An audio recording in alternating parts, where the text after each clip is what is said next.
warahmatullahi wabarakatuh.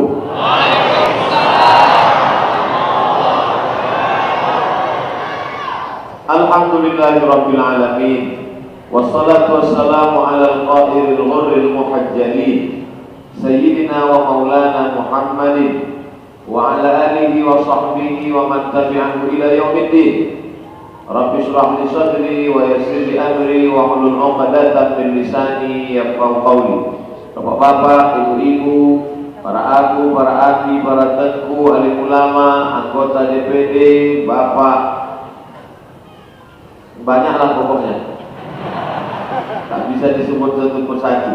Insya Allah semua yang hadir ini dimuliakan Allah Subhanahu wa Ta'ala. Kita kalau mau dekat dengan Allah itu jangan batasi hanya pada satu pintu saja. Yang punya duit, badan sehat, bisa pergi ke Mekah.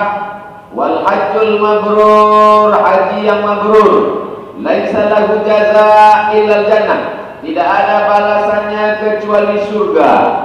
Tapi sekarang sekaya-kaya orang tidak bisa pergi ke Makkah, sesehat-sehat orang tidak bisa pergi ke Makkah. Kalaupun bisa dibatasi, limited.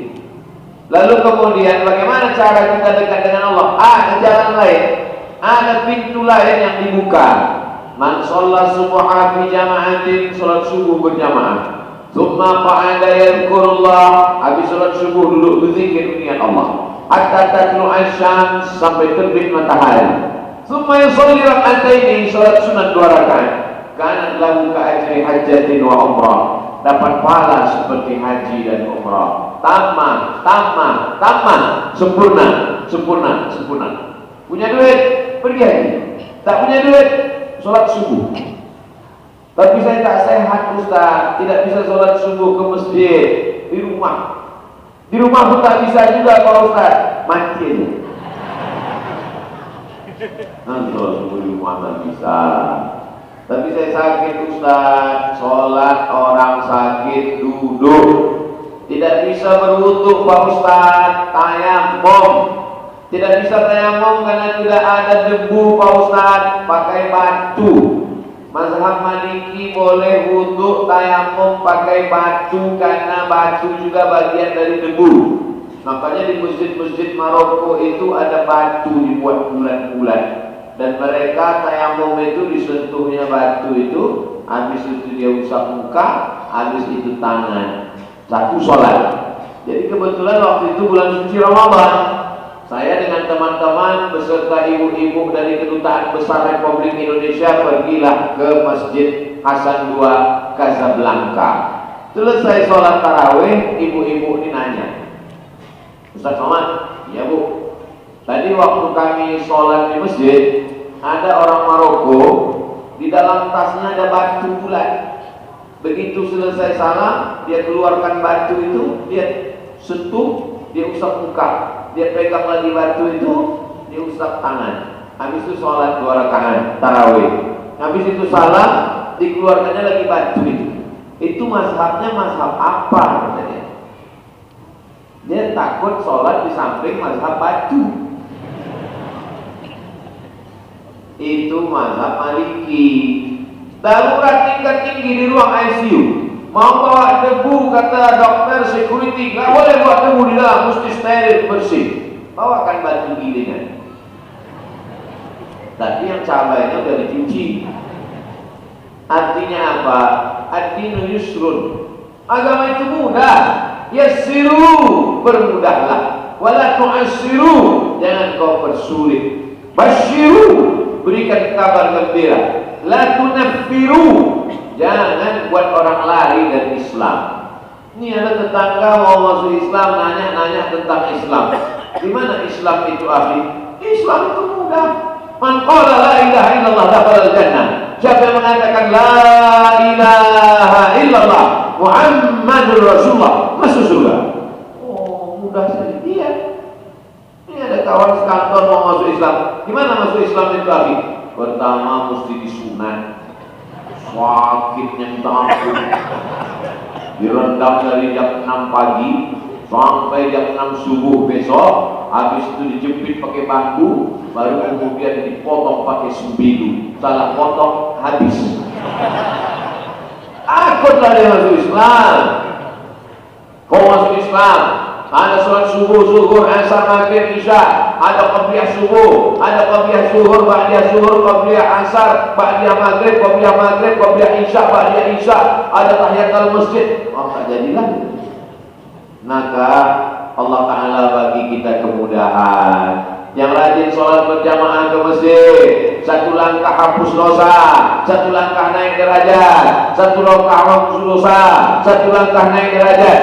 Wa naktubu ma qaddamu wa asarhum. Kami tulis amal mereka, bekas-bekas tapak kaki mereka. Kalau kau bisa tolong dirimu dengan sholatmu, pakai banyak sholat sunat. Saya ini Pak Ustadz bisnismen, sibuk, capek, letih, lelah, tidak bisa sholat banyak-banyak. Ya udah, sholat yang wajib aja, subuh, zuhur, asar, maghrib, isya, qabliyah. Ayatnya tak usah panjang-panjang, kulhu, kuliah, inna a'tayna wal asri. Tapi sedekahnya banyak, karena kau bisnis, duitmu banyak. Sedekah dengan duit. Saya tak ada duit Pak Ustaz, tapi saya punya jabatan. Pakai jabatanmu, tanda tanganmu untuk menolong agama Allah. Saya tak ada jabatan, saya tak ada duit, tenaga pun tak ada. Saya pun miskin, sakit-sakitan. Berdoa kepada Allah. Mungkin doamu makbul karena dosamu tak banyak. Bukan karena tak mau buat dosa, tapi memang kesempatan tak ada. Saya jabatan tak ada, duit tak ada, kekuasaan tak ada, perusahaan tak ada, badan pun sakit-sakitan. Apa yang bisa saya lakukan Pak Ustaz? Ittaqu da'watal mazlum. Hati-hati doa orang teraniaya. Fa innahu, karena sesungguhnya doa orang teraniaya itu la turad, tak ditolak Allah Subhanahu wa taala. Kalau kau susah, kau miskin, kau melarat, kau sakit, banyak zikir, banyak doa. Doamu menembus pintu langit. Jangan pernah putus asa. Ini udah sakit, nyambung.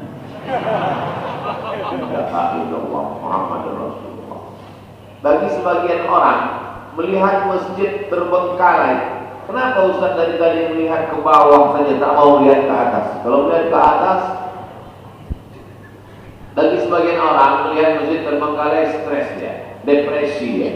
Karena dia terpikir nanti duit dia akan keluar.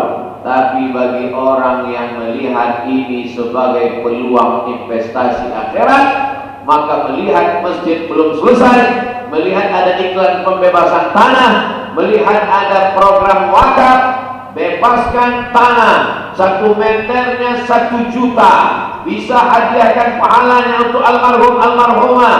Langsung dia datang ke pengurus masjid, untuk saya 1 juta, istri saya 1 juta, anak saya 1 juta, menantu saya 1 juta, tolong tuliskan nama saya bayar tahun depan. Paling tidak dengan itu dia bersemangat bekerja. Yang selama ini cari duit, mau ganti sepatu baru, mobil baru, rehab rumah baru, mau ganti motor baru, mau pakai cincin gelang rantai, maka sejak itu orientasinya berubah. Aku mesti cari duit untuk membebaskan tanah wakaf. Jadi tanah wakaf inilah yang tidak akan hilang ketika kita mati. Bapak Ibu yang punya tanah luas 10 hektar, 100 hektar, berapa tanah Pak Haji? Ya nggak banyak lah Pak Ustaz. Berapa hektar? Malu saya cerita sama Ustaz. Nggak apa-apa, kan sama saya Ustaz. Berapa hektar Pak Haji? Ya sejauh mata memandang lah Pak Ustaz. Maka tanahmu yang sejauh mata memandang, kalau kau mati tinggal Pak Haji. Tinggal Pak Haji. Tanahmu yang banyak luas, di atasnya ada ruko, di atasnya ada rumah megah mewah, tinggal kalau kau meninggal. Lalu siapa yang akan mengambil tanah, rumah, mobil itu? Akan diambil oleh istrimu, dan dia akan nikah dengan brownies berondong manis. Saya bukan mau nakut-nakuti Bapak, cuma cerita aja. Ibu, saya tahu ibu senyum walaupun ibu pakai masker. Bapak Ibu yang dimuliakan Allah Subhanahu wa taala, ini adik-adik kita yang berjalan pakai rompi merah darah ini, pakai baju putih, maknanya artinya merah darahku, putih tulangku, wakaf kalian akan kusalurkan. Begitulah kira-kira. Dia bawa kantong warna hijau, mata memang mesti sering-sering melihat warna hijau. Begitu kata Imam Al-Ghazali, biar mata kita awet, sering melihat warna hijau. Saya meminta kepada panitia supaya ini dirubah. Adik-adik ini bajunya hijau, kantongnya merah. Karena kalau dibuat kantong hijau, saya khawatir duit yang masuk warna.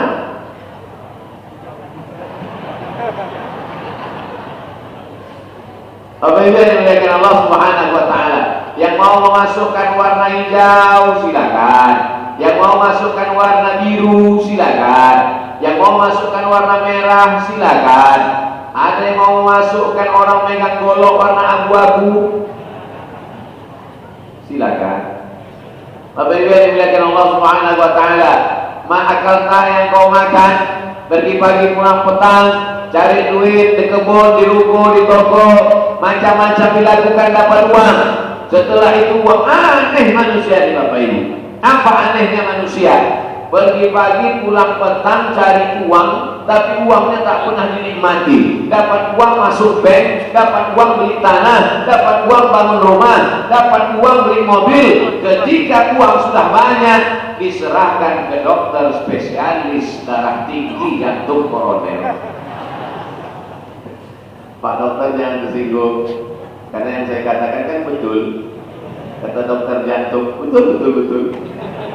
Aneh manusia ini, pagi-pagi pulang petang, di mana-mana cari uang, di mana-mana mengumpulkan uang. Allah sindir dalam Quran, jama'a malahu wa addada, mengumpulkan uang dan menghitung. Jamaah ngumpul, addada ngitung, kumpul hitung, naik asam urat rumah sakit. Tapi yang dibelikan ke semen, dibuatkan tiang, yang dibelikan ke besi, dibuatkan tiang, yang dibelikan ke batu bata, yang dibelikan keramik, yang dibelikan ke jam, yang dibelikan ke atap, dicor. Sampai hari kiamat dia akan tetap kekal abadi mengalir ke makam kubur liang lahat. Saya hanya menyampaikan aja. Saya tak pernah nyuruh jamaah bersedekah. Enggak, saya hanya cerita aja. Yang mau sedekah, alhamdulillah. Yang tak mau sedekah, ya tengok. Ada orang kaya, rumahnya besar, mobilnya mahal, cantik. Setiap orang kampung melihat mobil dia, setiap orang kampung menengok mobil dia, macam menengok kucing. Kaca dipasang hitam, nggak pernah dibuka. Kalau lewat hanya klakson saja, teng. Lalu datanglah petugas amil zakat. Kawan saya juga alumni Timur Tengah. Pergi mereka datang, assalamualaikum Pak Haji. Waalaikumsalam. Orang-orang kaya itu kan kalau jawab berwibawa. Waalaikumsalam. Mana ada orang kaya? Assalamualaikum. Waalaikumsalam. Assalamualaikum Pak Haji. Waalaikumsalam. Kami lihat Pak Haji mobilnya megah, rumahnya mewah, kelihatannya uangnya banyak. Mungkin Pak Haji gak sempat datang membayar zakat. Jadi maksud kedatangan kami kemari, kalau Pak Haji susah bayar zakat, biar kami aja yang jemput uangnya. Mohon maaf adik-adik, memang rumah saya besar, mobil saya mewah, duit saya banyak, tapi utang saya lebih banyak lagi. Akhirnya dia tidak bayar zakat. Kata kawan-kawan saya yang alumni Timur Tengah petugas amil zakat tadi, ya kalau Pak Haji tak mau ya tak apa-apa. Kali pulang Pak Haji, ya assalamualaikum. Waalaikumsalam. Hari berganti, musim berubah. Dari hari menjadi pekan jadi bulan jadi tahun. Tak sampai setahun, datang Pak Haji itu ke kantor badan amil zakat. Kawan melihat dari jauh, itu Pak Haji yang kita datang kemarin. Alhamdulillah, dia datang nampaknya membayar zakat. Langsung dibukakan pintu. Assalamualaikum. Waalaikumsalam. Terima kasih, silakan duduk. Pak Haji mau bayar zakat. Begini deh, ada tak zakat untuk saya? Tak sampai setahun, alamat Mana tahu ada yang mau studi banding ke Pak Haji itu. Bagaimana ceritanya dia bisa jatuh bangkrut, rumah hilang, uang melayang, dan akhirnya yang kekal hanyalah penyesalan. Tapi di saat itu penyesalan tak lagi bermakna. Saya hanya mengingatkan saja, ada orang punya uang, duit banyak, 1 juta, 2 juta, simpan di bank sampai 100 juta. Uang yang disimpan 100 juta selama 1 tahun kalender Hijriah, Muharram, Safar, Rabiul Awal, Rabiul Akhir, Rabiul Awal, Rabiul Akhir, kalau disimpan setahun, maka zakatnya 2,5%. Kalau 1 juta 25.000, kalau 10 juta 250.000. Jika zakat itu 2,5%, Anda uang tabungan 100 juta, berapakah zakatnya setahun? Memang orang kalau cerita duitnya pura-pura bodoh. Kalau 100 juta berarti 2,5 juta. Tidak ada yang tahu berapa tabungan dia. Saya berdoa semua yang hadir di majelis ini tabungannya 1 miliar. Dari aminnya juga yakin. Amin. 1 miliar, 1 miliar, 1 miliar. Berarti kalau tabungannya 1 miliar, zakatnya 25 juta. Zakatnya 25 juta. Saya tidak akan mengontrol tabungannya. Bapak Kapolres, Bapak Dandim tidak akan ngecek ke bank. Orang Basnas juga tak tahu. Kami bukan petugas pajak. Kalau pajak memang diceknya. Ustaz kok tahu? Saya kena cek. Tapi petugas zakat tidak tahu. Tapi ada yang maha tahu. Siapa dia? Dia la ta'khudhu sinatun wa la naum. Setiap tahun tak pernah mengeluarkan zakat. Uang itu disimpan, uang itu disimpan, 25 juta disimpan, disimpan. Ternyata uang zakat kalau disimpan dia akan keluar dengan caranya sendiri. Tak ada angin, tak ada hujan, tiba-tiba aja telinga ini sakit. Agak terasa macam ada madu keluar. Dicium pakai. Dibawalah ke dokter THT, telinga, hidung, tenggorokan.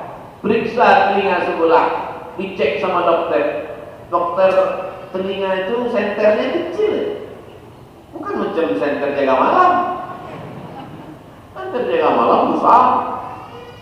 Senter dokter telinga THT kecil aja ditengok. Wah, gendang rebana di dalam sudah laku, Pak. Jadi gimana dong? Mesti ganti. Berapa gantinya? 10 juta. 10 juta? Iya. 10 juta gendang setengah. Jadi gimana? Gantinya mesti 1 set. Tak bisa beli 1 gendang. Gendang kanan, gendang kiri. 10 kanan, 10 kiri. Berapa? 20. Ongkos pasang 5 juta. Pas 25. Mudah aja cara Allah mengeluarkan duit yang kau simpan itu. Kau simpan tabunganmu di dalam laci, lacinya kau kunci. Kau simpan lacinya dalam lemari, lemarinya kau kunci. Lemarinya dalam kamar, kamarnya kau kunci.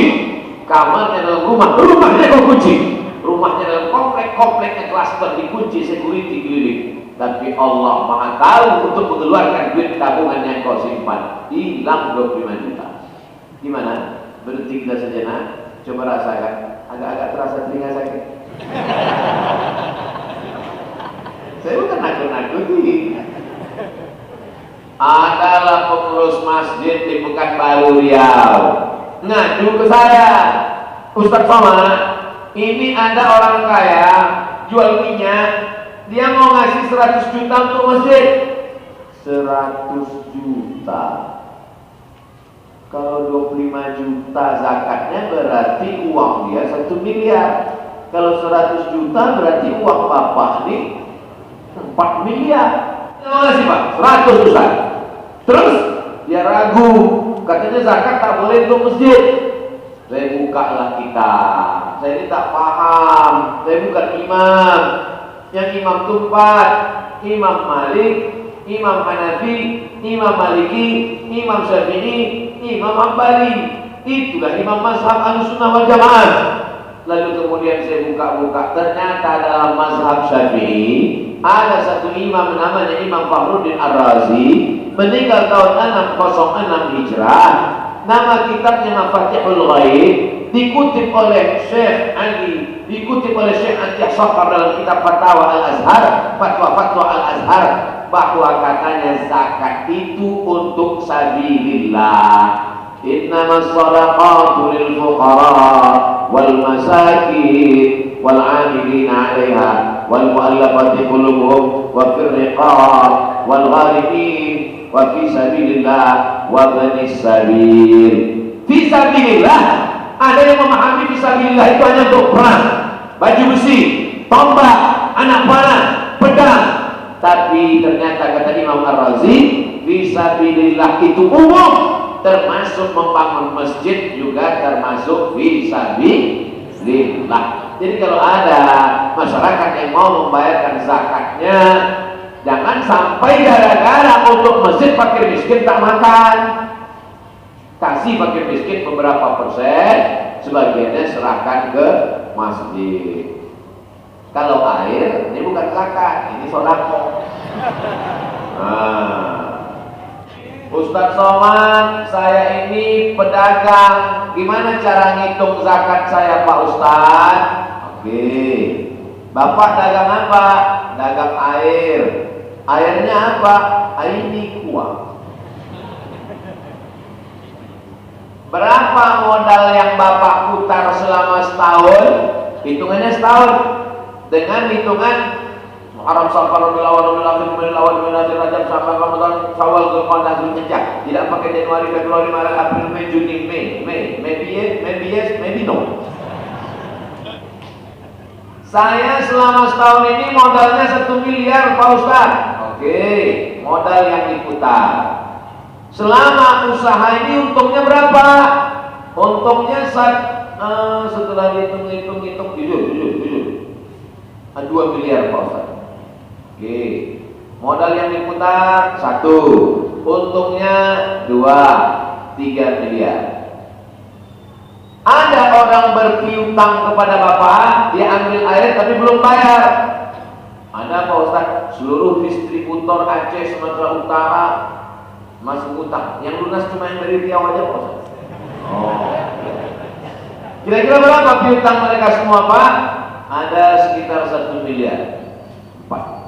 Modal yang diputar 1 miliar, keuntungan 2 miliar, piutang uang Bapak yang di tangan orang, barang Bapak belum dia bayar, ada 1 miliar. Berarti Bapak punya uang. Emang kalau belum makan malam susah memang itu. Oke, kita ulang sekali lagi. Harap fokus. Berapa modal Bapak selama setahun ini? 1 miliar. Berapa keuntungan? 2 miliar. Berapa orang yang belum bayar? 1 miliar. Maka total uang yang mesti dikeluarkan zakatnya 4 miliar. Zakatnya 2,5%. Berarti zakatnya 100 juta. Enak ya ngitung duit orang. 100 juta. Begitu cara menghitung zakat dagang. Jurusnya 3 kurang 2. Saya ulang sekali lagi. Modal yang diputar, tambah untung, tambah piutang, kurang utang, kurang rugi. Kalau dia bertahan di atas angka 85 gram emas, 85 gram emas itu angka standar. 1 gram 4,25 gram, 4,25 gram 1 keping uang dinar, 85 gram itu datangnya dari 20 dinar. Maka 4,25 gram kali 20 keping sama dengan 85 gram kali 1 gram 1 juta. Sebetulnya harga emas sekarang sekitar 1 juta 100 berapa gitu. Tapi karena kita udah lama kawan, udah ceritanya 85 gram. Modal yang diputar, tambah untung, tambah piutang, kurang utang, kurang rugi. Di atas 85 gram emas keluar zakat 2,5%. Modal yang diputar, tambah untung, tambah piutang, kurang utang, kurang rugi. Ternyata di bawah 85 gram emas, maka tidak kena zakat. Udah hitungnya. Modal saya tadi Pak Ustadz 1 miliar. Ya. Untungnya 2 miliar. Oke. Piutang orang ada 1 miliar. Belum itu 4. Tapi utang saya banyak Pak Ustadz. Berapa utangnya? Utang saya 10 miliar. Tidak kena zakat. Utang apa? Utang yang terkait dengan bisnis air. Utang rumah tak masuk. Jangan utang kompor, utang panci masuk juga. Ini banyak orang sekarang ketika ditanya, kenapa kau tak bayar zakat? Saya tidak bayar zakat karena saya banyak utang. Bangga belaka. Ustaz datang aja ke rumah saya, dari mulai pintu depan sampai pintu belakang hutang semua. Satu-satunya yang lunas di rumah saya itu cuma satu Pak Ustaz. Apa tuh? Bini saya. Aku nikahkan engkau dengan anakku dengan mahar sebentuk cincin emas tunai. Andai boleh utang juga. Jadi yang berzakat adalah orang-orang yang mampu. Saya mau mengatakan bahwa Islam itu bukan agama yang keras, bukan agama yang ekstrim. Islam agama yang tegas. Ada ibu-ibu kalau pergi undangan itu wajahnya merah.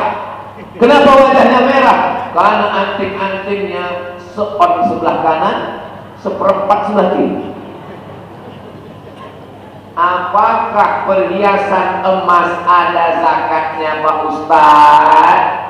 Gelang, subang, anting, rantai, cincin, 4 di kiri, 4 di kanan. Kalau nawar barang, berapa ini?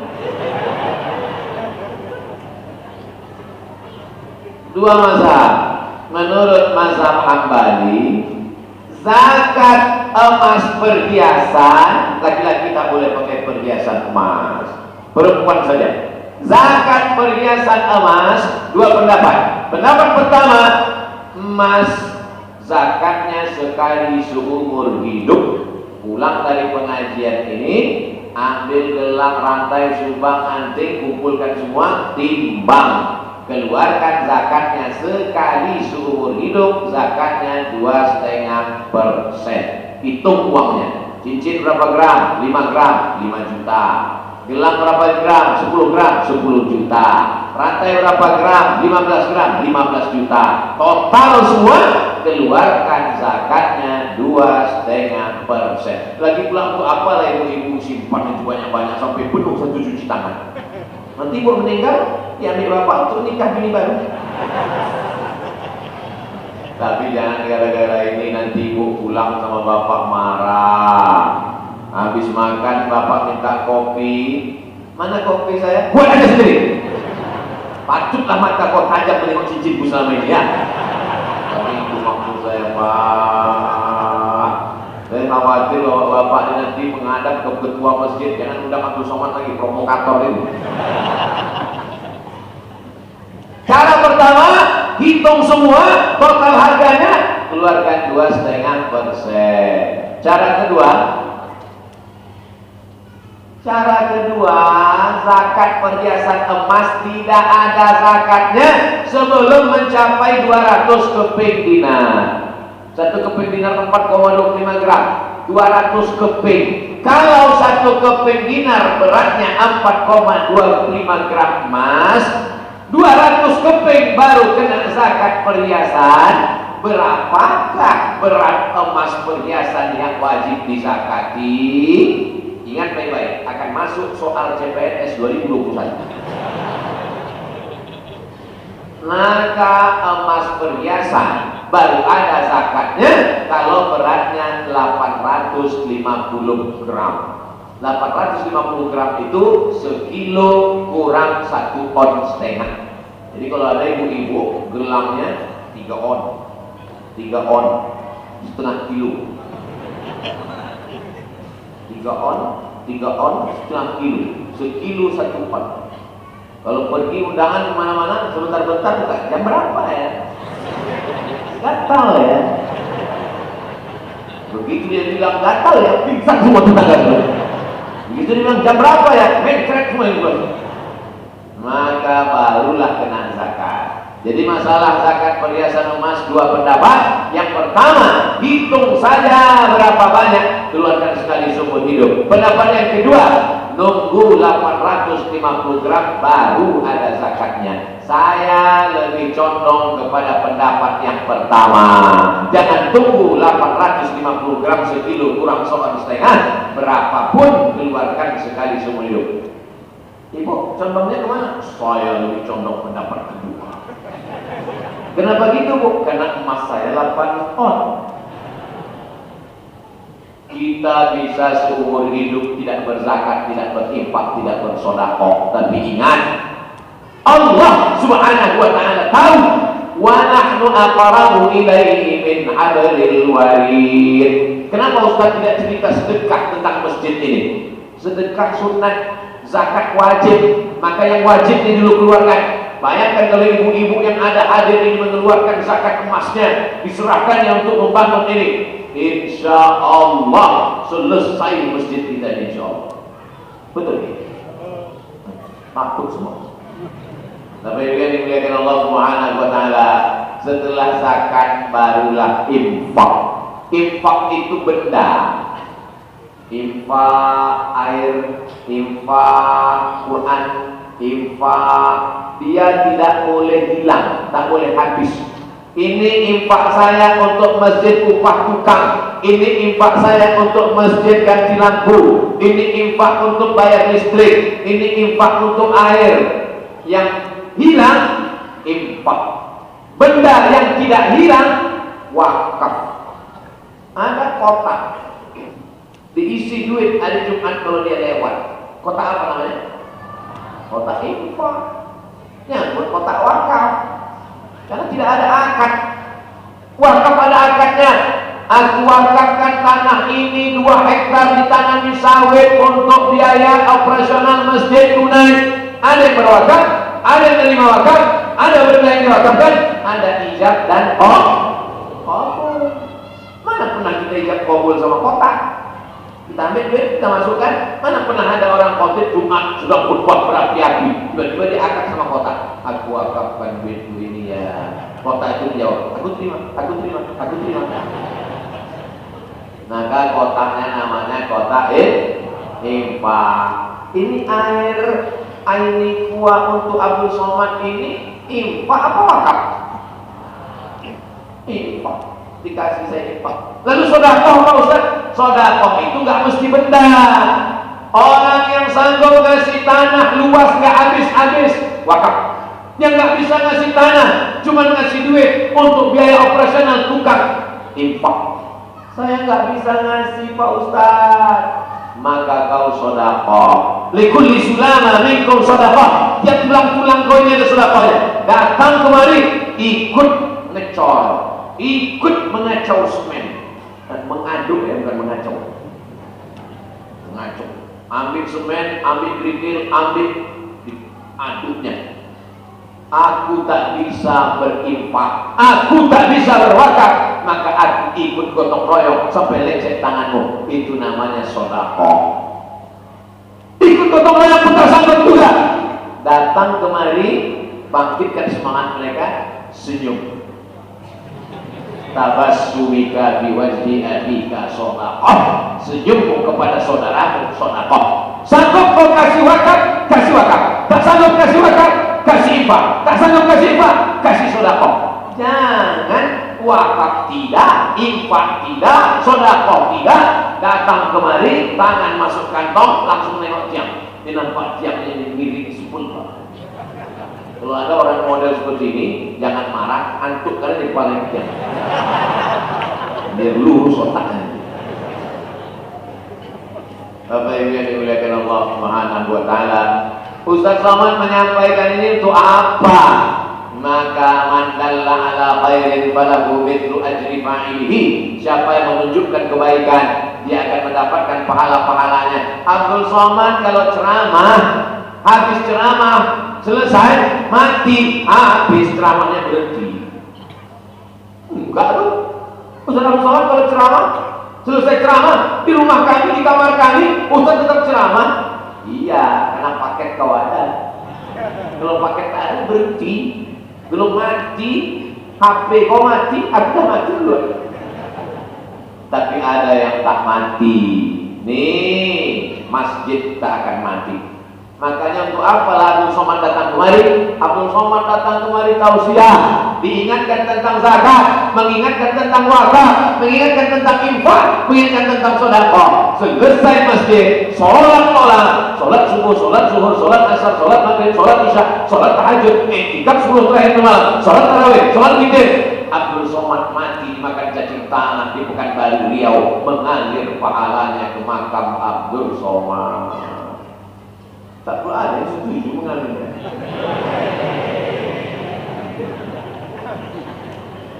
Tahun 2041, sekarang 2021, 2041 hadirilah tabligh akbar Abdul Somad di Masjid Darussalam 2041.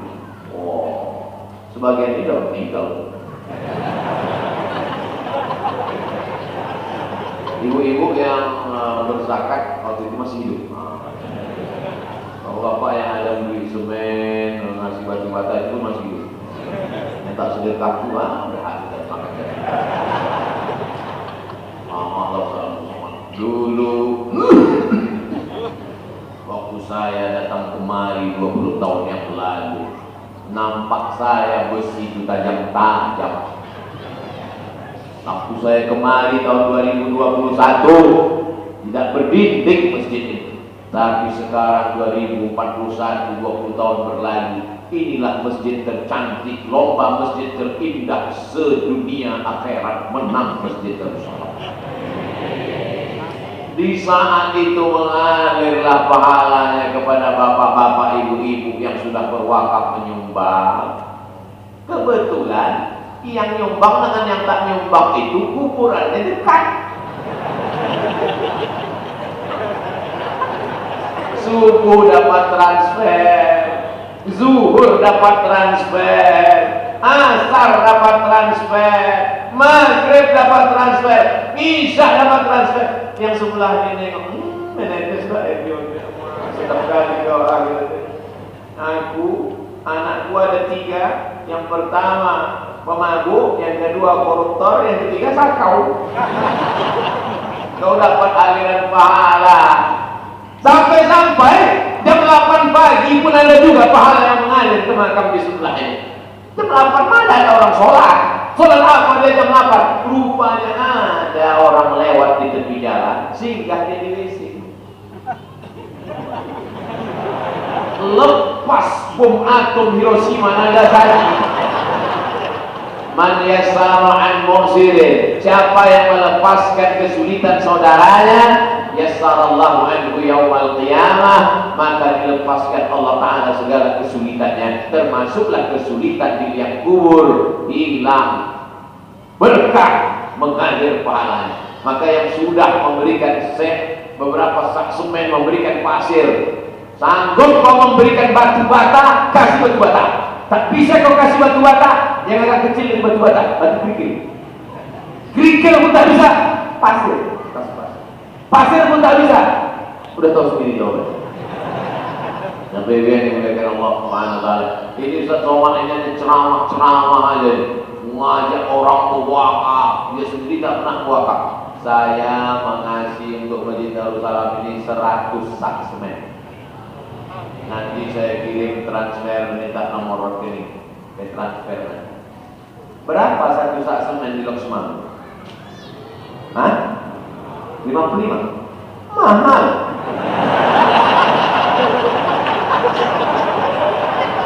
55.000 kali 100 sak, 5,5 juta juga. Dalam juga itu.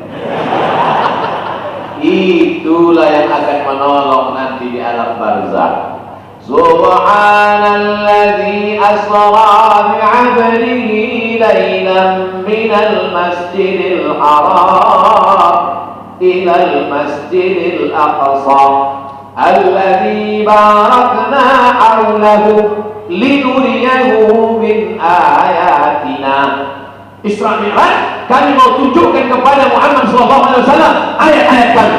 Waktu Isra Mi'raj itu nampaknya lah ada orang yasra'u, menanam tanaman, tanam-tanamannya tumbuh, berbuah. Di saat yang sama dia panen, tumbuh lagi, panen, tumbuh lagi, panen, tumbuh lagi, tak berhenti sampai hari kiamat. Maka Nabi bertanya, Jibril, siapa ini? Kalau sawit dipanen bulan ini, sebulan 3 kali panen cuman 10 hari nanti baru panen lagi. Karet dipotong, nunggu besok pagi. Tapi ini dipotong, tumbuh, dipotong, tumbuh, dipotong, tumbuh, berbuah. Apa amal dia di dunia ini, Jibril? Apa kata Jibril? Inilah orang yang berwakaf, berinfak, bersedekah, amalnya tak putus sampai hari kiamat dan masuk ke dalam surga. Dia melihat amal-amalnya di padang mahsyar, panas terik, tak ada tempat bernaung, tak ada atap. Padang mahsyar, wa takunul jibalu kal himil mamfus, ditiup angin. Ambil bulu kambing, letakkan ke tapak tangan, hembus kuat-kuat, mau fush. Hebatnya bahasa Arab, sesuai bunyi katanya dengan cara menyebutnya. Mau fush, keluar semua. Mau fush, terbang. Gunung Bromo, Gunung Kidul, Gunung Kelut, Gunung Merapi, Gunung Merbabu, bukit-bukit hancur berteping, terbang, tak ada tempat bernaung. Tapi nanti di padang mahsyar ada orang yang santai, tak kepanasan. Pasti padang mahsyar bangkit dari liang kubur, santai, dia tak kepanasan. Kenapa? Karena ada cor tebal di atas kepalanya. Ditanya sama malaikat, siapa ini yang tidak kepanasan di padang mahsyar? Kenapa dia ada atap? Dijawab sama malaikat yang lain, inilah yang mengasih 100 saksi.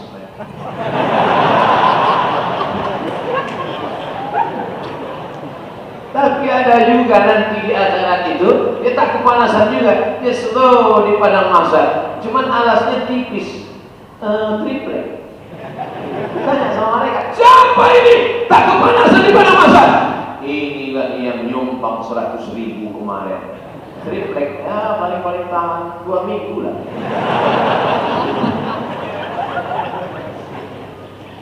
Itu tidak bisa jadi standar, karena yang dilihat adalah keikhlasan. Kalau memang ikhlas, kenapa Ustaz gak diam-diam aja nyampaikan di dalam? Kenapa kamu Ustaz bisikkan saja ke pengurus? Kenapa mesti Ustaz umumkan, Ustaz ngasih 100 sasaran? Pertama, untuk menghilangkan fitnah, supaya jangan sampai dibilang orang, apa tuh somat cuma bercakap aja, macam calu aja. Terus Medan. Benar kok Medan? Enggak. Calu aja. Sedekah. Benar kau sedekah? Nantilah. Menghilangkan fitnah itu perlu. Yang kedua, memotivasi jamaah. Masa Abdul Somad yang cincinnya perak, yang jamnya murahan, yang bajunya pun harga 100.000, sanggup dia ngasih 100 saksemen. Kau cincin kau sekali tegak 50 juta, bersedekah 2.000 perak. Tetap doakan supaya Abdul Somad ikhlas dan mati husnul khotimah. Dunia ini godaannya luar biasa, Bapak Ibu Saudara sekalian. Ustaz Abdul Somad selesai azan Isya tambah 15 menit, begitu pesan panitia. Azan Isya jam 8, mestinya saya berhenti jam 8.15 sampai hampir jam 8.30. Begitu rupanya kalau kita ceramah di depan orang yang hatinya ikhlas, kita pun ikhlas pula menyampaikan. Lapanglah saudara, plong berada di depan orang-orang yang ikhlas, yang baik-baik ini. Kalau mau tahu bagaimana baiknya jamaah Darussalam ini, tengok besok pengumuman berapa duit terkumpul. Ala hadirinnya Al-Fatihah. Warahmatullah. A'udzu billahi minasy syaithanir rajim. Bismillahirrahmanirrahim. Alhamdulillahi rabbil alamin. Arrahmanir rahim. Maliki yaumiddin. Iyyaka na'budu wa iyyaka nasta'in. Ihdinas siratal mustaqim. Siratal ladzina an'amta 'alaihim غير المغضوب عليهم ولا الضالين آمين Allah marzuqna rizqan halalan thayyiban mubarakan fi. Turunkanlah kepada kami rezeki yang halal dan barakah supaya kami bisa berwakaf, berinfak dan bersedekah ya Allah. Dengan sedekah kami itu lapangkanlah kubur kami ya Allah. Dengan sedekah kami itu jauhkan emak ayah kami dari azab kubur ya Allah. Dengan sedekah kami itu jauhkan anak kami dari narkoba, dari zina, dari LGBT ya Allah. Dengan sedekah kami itu mudahkan segala urusan hidup kami, urusan dunia, urusan akhirat ya Allah. Dengan sedekah itu sehatkan kami, saudara kami yang sedang kau uji dengan penyakit ya Allah. Dengan sedekah itu bukakan pintu hati anak kami baca Quran, menghafal Quran ya Allah. Dengan sedekah itu dekatkan pula rezeki yang jauh menjadi dekat kepada kami, kepada hati kami, kepada rumah kami ya Allah. Allahumma dafa'an al-ghala wal waba wal fahsya wal riba wal zina wal munkar was suyuf wal mahtilfata wal syada'id wal mihad. Ya Allah, selamatkanlah kami bil khusus di bumi Nangro, Aceh, Darussalam dari malapetaka, bencana, musibah, riba, zina, narkoba, COVID-19, perbuatan keji dan mungkar. Allah marzuqnal istiqamah ala syariatil gharra. Berikan kami istiqamah di jalan yang benar ini ya Allah. Allahumma ja'al akhir kalamina inda intihai ajalina. Jadikanlah akhir kalam kami ketika ajal kami sampai yang terakhir keluar dari mulut kami. La ilaha illallah Muhammadur Rasulullah sallallahu alaihi wasallam. Rabbana atina fid dunya hasanah wa fil akhirati hasanah wa qina adzabannar. Wa sallallahu ala sayyidina Muhammad wa ala alihi washabihi wasallam. Walhamdulillahi rabbil alamin. Taqabbalallahu minkum minna wa minkum taqabbal ya karim. Banyak tutur kata menyinggung perasaan tak berkenan di hati. Abdul Somad Al-Fakir mohon maaf. Mudah-mudahan kita tetap istiqomah dalam iman dan Islam. Jangan lupa saling mendoakan. Terima kasih. Wassalamualaikum warahmatullahi wabarakatuh.